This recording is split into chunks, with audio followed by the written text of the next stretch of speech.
Hi. So today we're talking about hospitality. Been in a series looking at some of our values as the Journey Church. And our values are not what we believe in, but they are what we consider important, and they form a significant part of our identity and our uniqueness as a church family. So we're partway through the series. Today we're looking at hospitality. We've looked at unity and diversity. So Kat had a talk on that, which you can see online. Please watch. We've talked about whole person and simple discipleship. We've talked about and listened about listening and dialogue. And we're going to go on also to talk about local mission and global justice. So I guess when I think about hospitality, I think about when I was growing up, hospitality was something that I saw demonstrated in part of a church family where there were some people who we always knew, if there was someone new on a Sunday morning at our gathering, they would invite the people for lunch, or they might be people who were part of a welcome team or serve tea and coffee and that kind of thing. And those things are all part of hospitality, and they're really key and amazing. But I'd like us to think a little bit bigger about what hospitality is, and the fact that we're all to be hospitable, we're all to be involved in it, and it's not just for those few that are part of the team or wear a badge or that kind of thing. So hospitality really is basically being friendly and welcoming to strangers. That's kind of where it starts. And those people who I saw growing up who would have people for lunch and things like that, they didn't do that because they thought they had the most beautiful home or they were the best cooks. They really just did that because that was the posture of their hearts. Like they felt that heart to welcome those people, and they saw it as important. We see it as important, and that's why it's one of our main values, one of our core values. So looking in scripture, when we look in Genesis 18, we see Abram coming out of the tent and seeing three strangers. And he goes over and he says, come and sit. He gets them a drink, washes their feet, goes off to his wife and says, let's make bread, and goes to look for the best calf. That's the reaction that they got. That was what came out of his heart. So he didn't see them and think, oh, hang on, I'll just check my calendar. Let me see if everything's tidy and let me see what we've got in. And if I'm prepared and everything's okay, then I'll invite them to come. He just invited them. That was what came from his heart. So we see it as a value for him. That was something that was significant for him. And let's look a little bit more at what we can find in scripture. So if we look at Luke 14, starting at chapter 12, let's read there. So it says, then Jesus said to his host, when you give a luncheon or dinner, do not invite your friends, your brothers and sisters, your relatives, or your rich neighbours. If you do, they may invite you back, and so you'll be repaid. But when you give a banquet, invite the poor, the crippled, the lame, the blind, and you will be blessed. Although they cannot repay you, you will be repaid at the resurrection of the righteous. Okay, so just bear that in mind as we go on to read as well. He's talking about the fact that we're not offering hospitality to receive something back. Okay, so let's go on to look in Matthew 25. So we see here, starting at verse 34 in the parable of the sheep and the goats. Then the king will say to those on his right, come, you who are blessed by my Father, take your inheritance, the kingdom prepared for you since the creation of the world. For I was hungry, and you gave me something to eat. I was thirsty, and you gave me something to drink. I was a stranger, and you invited me in. I needed clothes, and you clothed me. I was ill, and you looked after me. I was in prison, and you came to visit me. And then the righteous will answer him, Lord, when did we see you hungry and feed you, or thirsty and give you something to drink? When did we see you a stranger and invite you in, or needing clothes and clothe you? When did we see you ill or in prison and go to visit you? The king will reply, truly I tell you, whatever you did for one of the least of these brothers and sisters of mine, you did for me. So it's really clear from these passages that hospitality isn't about us. Hospitality is about love and it's about service. So it's something that flows out of you and it's not about what we gain from it. All that being said, we actually see lots of places in scripture where hospitality is seen to bring actually a reward displayed before us.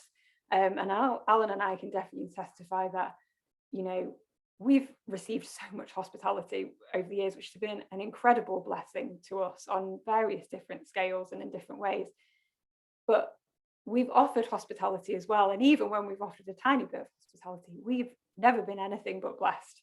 And it's not just a blessing for us, it's a blessing for our family. So, when we invite people into our home and we share food with people and talk with people, it blesses our children. It's great for our children to see that, to meet these people, to enjoy the relationships and the interactions. So we've experienced that blessing. And I think, as I say, we've also received hospitality, and it's important we recognize that we need to be able to accept hospitality as well. Let's just have a look in Acts 28. I love this story about when Paul arrives in Malta. So you can imagine, it comes up on the boat, and it says, once safely on shore, we found out that the island was called Malta. The islanders showed us unusual kindness. They built a fire and welcomed us all because it was raining and cold. Paul gathered a pile of brushwood, and as he was putting it on the fire, a viper, so a snake, driven out by the heat, fastened itself to his hand, so it bit him basically and was attached to his hand. When the islanders saw the snake hanging from his hand, they said to each other, this man must be a murderer. For though he escaped from the sea, the goddess Justice has not allowed him to live. But Paul shook the snake off into the fire and suffered no ill effects. The people expected him to swell up or suddenly fall dead. But after waiting for a long time and seeing nothing unusual happen to him, they changed their minds and said he was a god. So they recognized there must be something supernatural going on, because they recognized that with the snake bite, he should have reacted or died. So now they think, who is this guy? There's something amazing here. So there was an estate nearby that belonged to Publius, the chief official of the island. He welcomed us to his home and showed us generous hospitality for 3 days. His father was ill in bed, suffering from fever and dysentery. Paul went in to see him, and after prayer, placed hands on him and healed him. And when this had happened, the rest of those on the island, so all the other people and the people who'd welcomed Paul initially before any of this had happened, they'd just done it out of humanity. The rest of those on the island who were ill came and were cured. They honoured us in many ways. And when we were ready to sail, they furnished us with the supplies we needed. So Paul's been offered hospitality there and he's accepted it. I mean, the people who offered the hospitality ended up being greatly blessed. But Paul's demonstrating, we're sent to go, and we're told that where doors are open to us and where we're welcomed, we go in and we bring ourselves, but we bring Jesus, we share the gospel. And that's exactly what Paul's demonstrating. So not only are we told to offer hospitality, but we're taught to receive it too, and then to go and take Jesus into those places. And I just want to mention as well, I think it's just so significant with hospitality when we consider it in the context of a church family, that you're not hospitable where you don't feel ownership. So if someone goes and knocks on Nathan and Laura's door, Laura opens the door, invites them in, says hi, welcome. The person doesn't go in and Nathan ignore them. It's his home, so he would welcome them, he would address them and speak to them and share with them. And they would do that together because they're a family. And that is no different when we're a church family. So if we're physically together and we are in a home, or we're in the hub, or wherever we may be, if someone comes in they're coming into our family, into our home. So I'm not suggesting everyone has to mob them, but it's everybody's burden to say hi. You don't need to be wearing a badge. You don't need to see yourself as a leader. You need to be part of the family. If you're part of the family, you welcome, you acknowledge, you speak.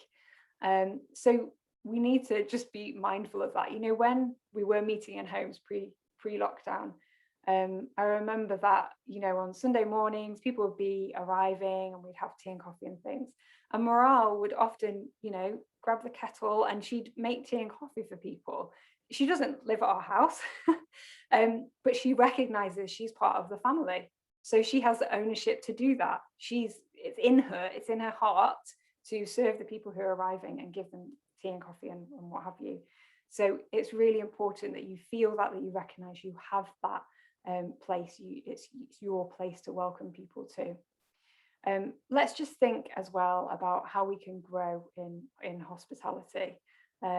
So everybody should be growing in it. If it's something you value, then you should be aiming to grow in it. It doesn't have to be your specific top spiritual gift. It's something which we all want to be growing in. So first off, I think it's key just to be present and look to invite. So it has to be on your radar. If it's not in your mind, and particularly if you're not particularly inclined to do it or you're not used to doing it, then you won't necessarily invite. So just be in that mindset. Be aware that it's a good thing, especially as we're able to start mixing households and things now. Let's be inviting. Secondly, let's create space. Let's have capacity. Because if you feel overwhelmed and you feel everything is already too much, then to invite and bring in more can just feel like something else put on a list.